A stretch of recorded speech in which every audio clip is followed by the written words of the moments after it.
Hello, everybody, and welcome, welcome, welcome to this Facebook Live. Super excited that you have joined me. And if you are just joining, please drop into the comments where you're joining from. I see we have Jacqueline from the UK, and Lenore, and Debbie. Hi, Carol. Two people from the UK. Love it, love it, love it. So I am struggling. So I'm just going to kind of give you a little insight into me. I'm struggling. I have an appointment in May to get my eyes checked. So right now I'm looking at you and I should be able to see you quite clearly, and it's all blurry. So I'm trying to look down because these are progressive. So I'm trying to look down through the bottom of my glasses. The joys of getting older. And so I'm also trying to play around with my light setup to figure out what is going to be the best way for my lighting. So clearly I am struggling here today. So this is going to be an interactive live. So I need you all to help me. Okay. So I know that there is let me backtrack for a second. I know a lot of people want to try to create a whole cloth. I get that. And there's absolutely nothing scarier than, looking at a blank piece of fabric. I've been there, I've done it. So what I want you to do is I want you, as I kind of ramble for a little bit, I want you to hop in the comments and I want you to ask me your most burning questions that you have about whole cloths, okay? And try and be specific as you possibly can, because then it'll help me kind of help you more as to where to start and how to go about it, right? If you're like me, and love the actual quilting process. I mean, I'm starting to enjoy the piecing, but really my love is quilting. And so whole cloths are just one of those things that really you can go to town on, right? Typically whole cloths for long arm quilters or machine quilters, we quilt that sucker to death. So please tell me I'm not the only one. So let's talk about whole cloths. Okay, so let's see if my tech is going to work today. All right, so one of the things I want you to know is whether you think you can or you think you can't, you're right, right? So it is a mindset. So when we look at like a whole cloth and we're like, there's no way I can ever tackle that, it's too hard, I don't know where to start. Well, then, yeah, you're right. You need to change that mindset and you're like, yeah, I can do it. I just need someone to give me the starting point, right? So that is what I am going to help you with. I am going to help you get that starting point so that you guys can create a whole cloth. Now, I remember I was talking to somebody and they're like, I want to do a king size whole cloth for my bed. Well, if it's the first time you're doing a whole cloth, you might want to start a little smaller than king size. You want it manageable. You want it so that you can actually finish it, right? You don't want another UFO. Believe me, I'm sitting here looking underneath my machine at the bins of my UFOs, and I'm over it. I don't want them anymore. For some reason, I'm going to have to start trying to work my way through it. But I'm also a big procrastinator, so I'm working on that as well. So self-defeating thoughts are a big reason why we don't try new things, that we might have a goal and we don't get to that goal, because in your head you are saying, oh my gosh, I cannot do that. That's too hard. Those are for the, the really good machine quilters, not for me. Or I'm on a domestic machine. I can't do it on a domestic machine. Yes, yes, you can. Okay, I'm telling you, you can. So let's just take a few looks at a couple of different whole cloths that I have done, and then we're going to dive into the questions. So this one is from my Mastering the Mini whole cloth. Okay, this is actually only 12 by 12. inches, super small, and it's nice because it is small and you can actually finish it quickly, right? And we all love that. So again, Mastering the Mini whole cloth, it is small. This is a silver lining. Now I know a lot of you have computerized machines. This was made on my Bernina Q-matic. So parts of it are computerized and then other parts are freehand. So you can combine, you don't, if you have a computer, it's not like, oh, I have a computer and I'm only, I can only do computerized and so this is all I'm going to do, right? No, combining computer with freehand is amazing. Amazing. You get amazing results. So if you have a computerized machine, don't think, okay, I'm not doing a whole cloth. So you can. This is just the center. So just to point out, the feather motifs were created with my computerized machine. They were my designs that I had digitized. So if anybody's interested, they are for sale. I've got to figure out where they are for sale because I don't do a whole bunch of computerized quilting anymore. But if anybody's interested, let me know. And then like you see the cross hatching, the curved cross hatching, the sand stipple, the pebbling, all of that is freehand. To do that computerized for me would take longer for me to set it up. Now, computerized quilting is a whole set of skills I don't really have, and I'm not really going to spend the time to try and learn it at this point because I like the free motion so much. So this is Swan Song. You'll look at it and go, oh my gosh, there's two different colored threads. It's actually not. It is one color thread. I use 6,000 yards of YLI silk thread on this particular quilt.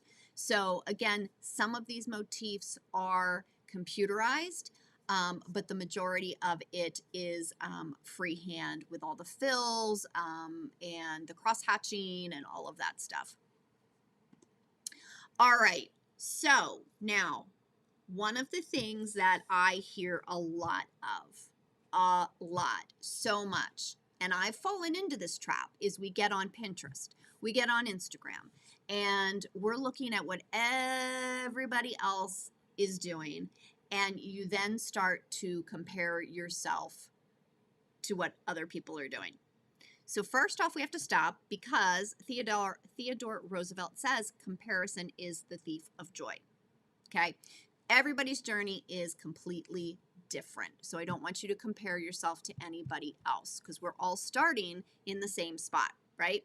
We're going to go progress over perfection. So I'm going to just kind of dive in and see what questions you guys have and just try to answer each one as I go. So let's see. So if you're just joining, we're talking whole cloth, so pop in your questions into the comments. So Debbie, how do you keep, let me do this. Where are we here? I've got to go back to me. All right. So Debbie says how to keep organized and symmetrical. You're talking to a symmetrical kind of girl. I love symmetrical whole cloths. So I basically create the whole design if I can, if it's not too big, right? So I will draft out the whole thing. And I actually, and I teach this in Mastering the Mini, I use what I consider a template underneath. Basically, it could be a 9-patch. It could just be a series of lines, right? It could be a circle with your horizontal, diagonals, all of that put in, and then you're just using those points to help you create your whole cloth so you don't really have to measure and mark. So that's how I kind of keep things symmetrical and even. So if you have a follow-up question, Debbie, about that, just pop it in the comments and we'll come back down to it. Sherry, for a whole cloth, do you mark your center and other markings before loading it on the frame? That is a great question. Sorry, I should have added that.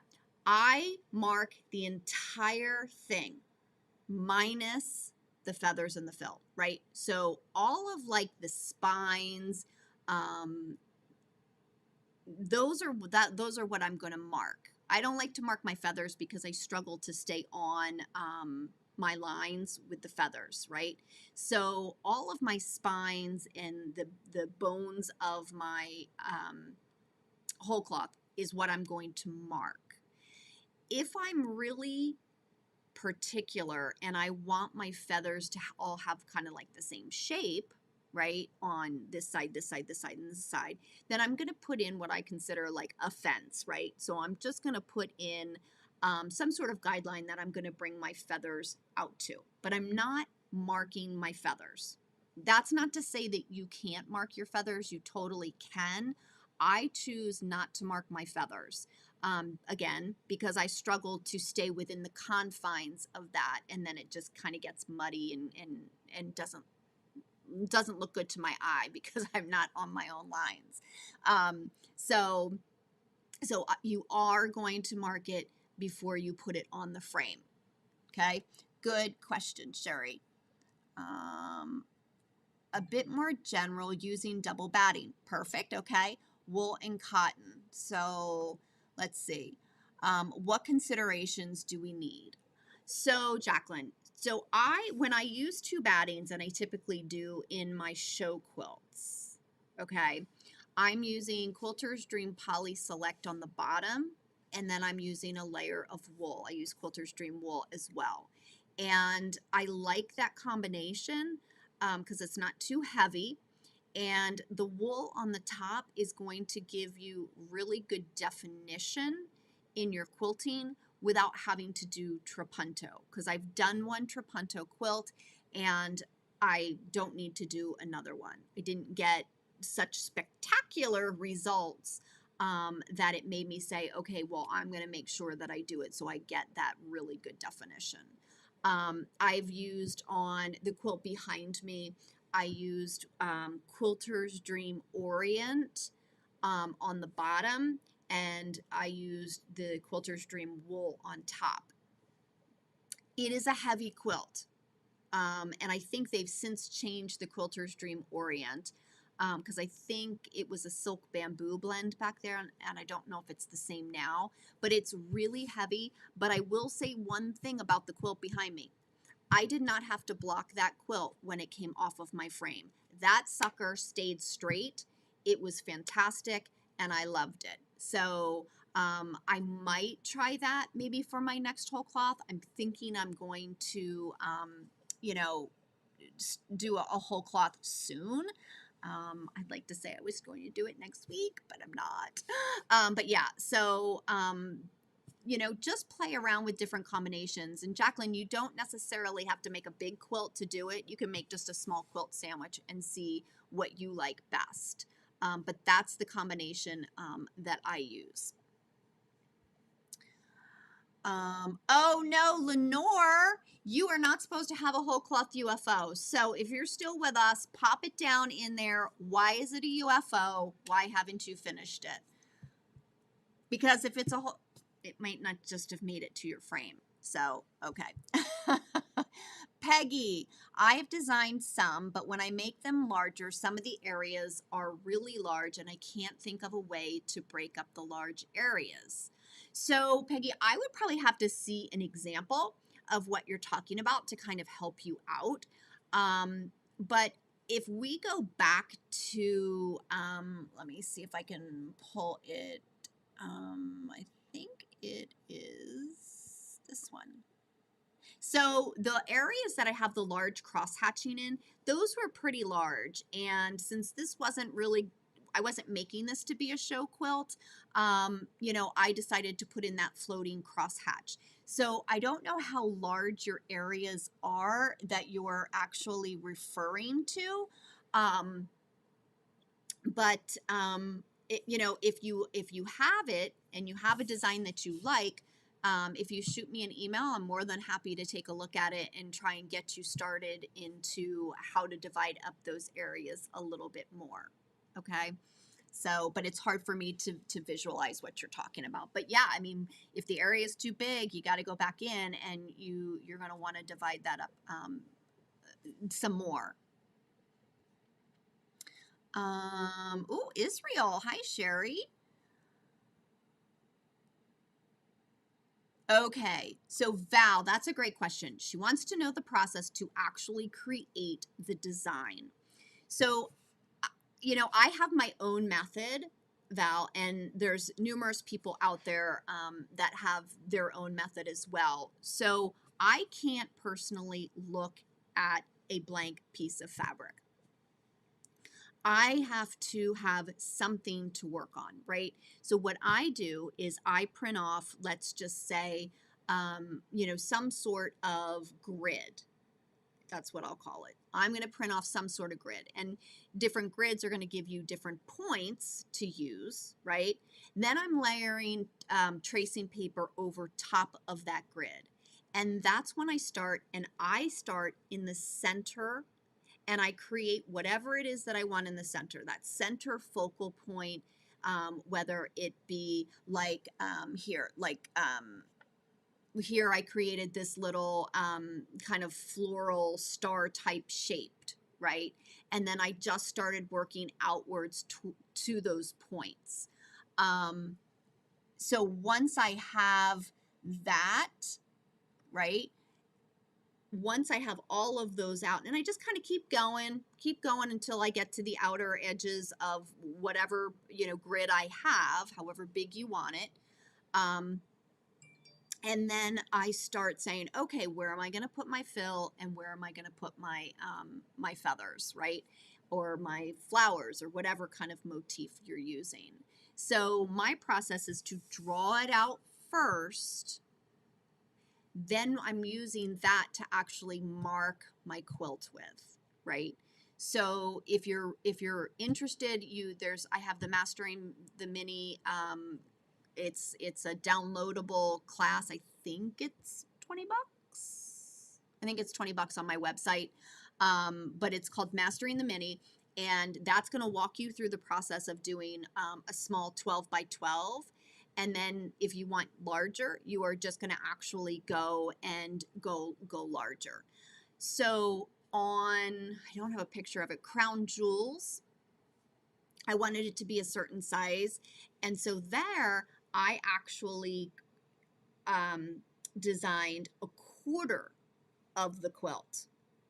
Okay, so I only designed a quarter of it, and then I just kind of rotated it. So when I marked it, I marked a quarter, then I turned it, marked the other quarter.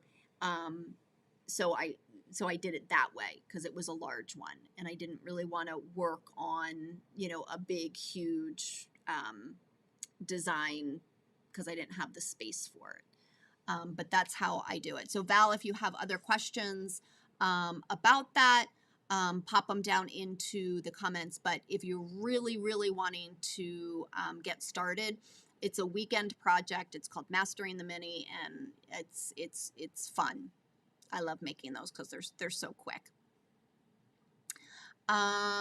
Okay, Lenore, do I design on paper then transfer to the cloth? Yes, yes. So those that know me know that I like to have a plan. I need a set plan in place before I even go to before I go to quilt a pieced quilt. It's Monday. It is definitely Monday. So I do design it on paper first, and then I do transfer that to the fabric that I've chosen. So yes. Okay. Because I was a newbie and we'll have to take out the stitches, I tried this. Gotcha. Okay. So Linda is working on a whole cloth now, not her design, taking a class. Perhaps someday I'll think about doing one on my own. Oh my God, Linda, for sure, for sure. So I know what is it? Lady Jane Quilting does a whole cloth. It's a mystery whole cloth, which is so cool. So I don't know if that's the one you're in, but if you are, yeah, I mean, definitely you're gonna want to try one on your own at some point because they really are fun to do. And the nice thing about it is if you're a beginner, you start with the skills that you have, right? So if you don't know how to do cross hatching, don't do cross hatching. If you don't know how to do feathers, but you know how to do ferns, you do ferns or flowers or whatever. You tailor it to where you're at right now, right?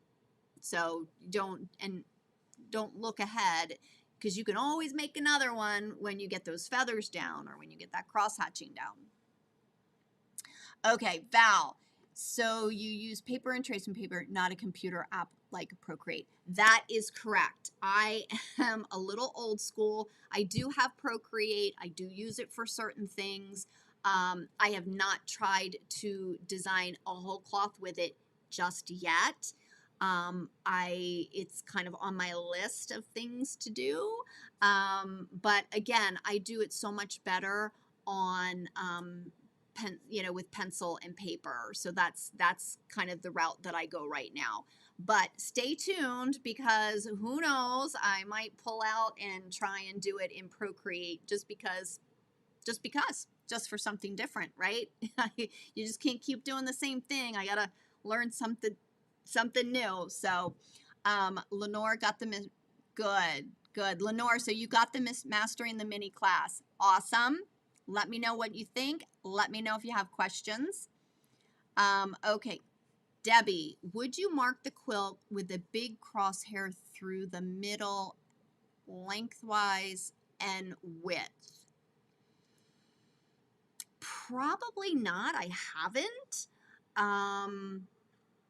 No, because when I've marked the quilt, how I do that is I find the center of my design, and then the fabric, what I do is I fold and press the lengthwise or the horizontal and then the vertical, and I get the center. And then I line up my marking like with that. So I don't like that line in the middle. And then once it comes off the frame, since it is, a whole cloth, if I'm off a little bit, I just square things up. Oh, yay, you're taking her class. I love that. Awesome.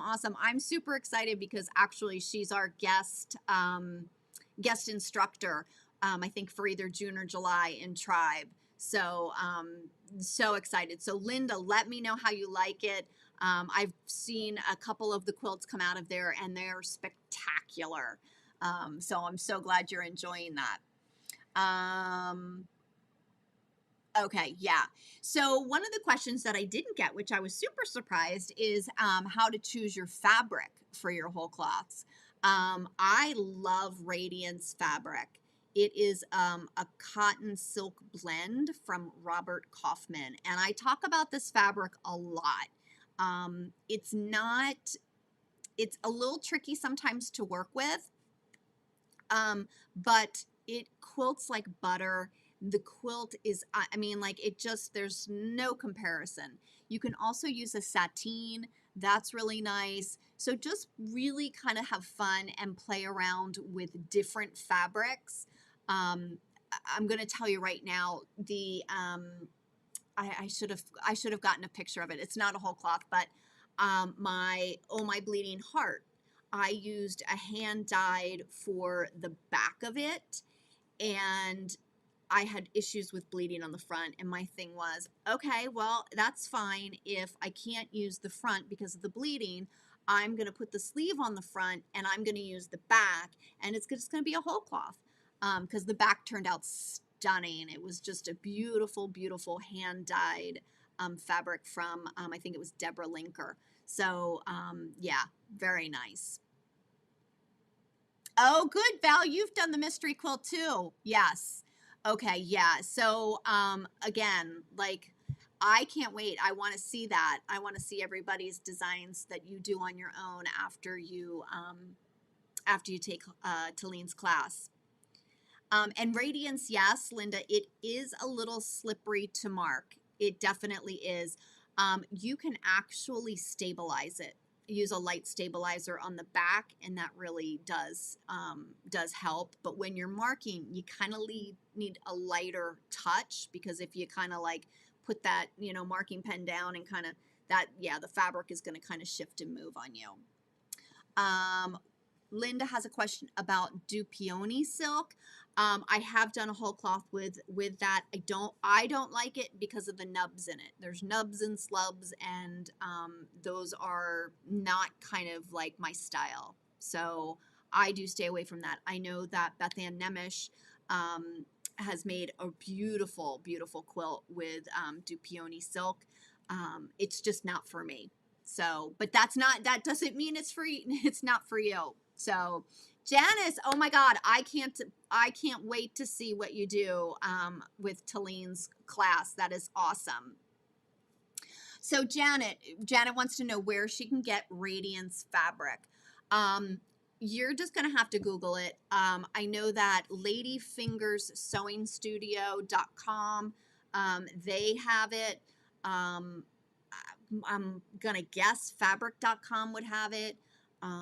But yeah, I would just Google it, and I'm sure places will pop up that have it, but it comes in a whole variety of different colors. The funny thing is after I made, I think it was a silver lining, I heard they were discontinuing it, and I was devastated. I was like, no, my gosh, this is the best for whole cloths. And I think Robert Kaufman rethought it. And now they're producing it again in a whole bunch of different colors. So again, like whole cloths, if you find that you have other questions about it, please just let me know. You know, I have my style and my way of teaching whole cloths, and you know, but there's a whole slew of other instructors that do whole cloths as well, that you could probably get great information from. Again, I do have that DVD / you know, downloadable video that you guys can purchase on my website, that goes through my method, and you'll come out with just a small 12 by 12, but you can take that information and you'll know exactly how to go about doing something larger. But caution, don't start with a king size, okay? That is huge. It is a lot. It is a lot. Chloe, yes, you can do sateen fabric. Sateen fabric is great. In fact, my swan song, I did that with a sateen fabric. So yes, sateen is great for it. Okay, Janice says she buys it by the bolt. So I'm assuming, Janice, that you buy the Radiance from eQuilter by the bolt. But yeah. So I hope I answered some of your whole cloth questions. I'm going to try. There's so many things that I could hop on and teach. So if you guys have any suggestions of these short Facebook Lives that you want me to cover, any topics, please either email them to me, DM me, pop them in the comments here, because I'll see them here. But I just kind of go back to don't be afraid to try something new. If you think you can't, right? But if you think you can, then you can. And I know that all of you can. So again, thanks for joining me today. And I will be back next week. Not sure what my topic is, so maybe you guys can help me choose topics, because, you know, sometimes my brain isn't working. So if there's something that you guys want, you know, let me know. So Sherry has a last question. So this will be the last question I take, and then I'm going to run. She says, what threads do you recommend for whole cloth quilting? That is a great, great question. And you can use any thread you want. I'm going to say that again. You can use any thread you want. So on Swan Song, I used YLI silk thread. I used it in the top and I used it in the bobbin. For a silver lining, I did the same, but you can use really anything, any any thread you want. So I'm probably going to say my next one is going to be with Aurifil 50 weight, just because I love that. But that was a great question. Um, all right, everybody, go out, go to your studios, go create, and have fun. And I will see you back here next week. See ya.